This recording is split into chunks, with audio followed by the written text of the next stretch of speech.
mo ngayon, naka-destined na sa Lord kung hanggang kailan tayo mag-i-stay. Hanggang kailan tayo, Lord? And kanina nga sa aking mission dun sa nag-minister din ako sa aking mga kaibigan. Sabi ko, maikli lang ang buhay. Amen? I-enjoy na lang natin ang buhay na ito without stress. Hindi natin maitatanggi na tayo dumarating sa mga problema. Hindi natin maitatanggi na dumadaan tayo sa mga pagsubok ng buhay. Pinapayagan ng Diyos yung mga kalungkutan sometimes. Pinapayagan ng Diyos yung mga bagay na yan dahil meron siya unang-unang itinuturo. Pangalawa, merong purpose, may layunin.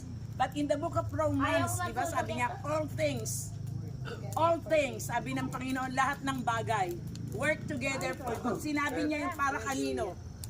For good to them who love the Lord and who are called according to His purpose.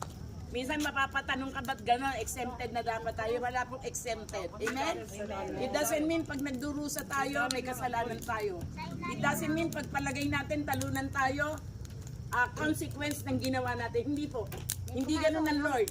Hindi po. Kaya, sa araw na ito, this is the very day that the Lord has made.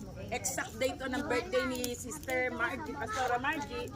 The same thing yung mga kapatid natin nagdiwang ng January. Amen. And we're so blessed and thankful. Declare natin marami pa tayong pagsasamahan. Amen. Marami pa tayong pagsasamahan bilang isang pamilyang Kristiyano na isa-celebrate natin yung gift of life ng Lord. Amen? Amen. Na pag dumarating yung ating physical birth, let's thank God kasi kung hindi tayo pinanganak, hindi rin natin makikilala si Lord. Amen? Yun ang training ko. Kailangan ko nagpahanap tayo. And then after that, pag nagkaisip tayo, ganun ang nangyari, nakilala natin si Lord as our Lord and Savior. And we're so blessed and thankful dahil iba-iba tayo ng pinanggalingan, iba-iba tayo ng mga struggles, pero pinagsama-sama tayo sa isang layunin. May mga bagay na nagkakasundo-sundo tayo. Amen? Amen. Minsan mapapaisip ka, ba't hindi na lang noon? Sayang ang mga panahon.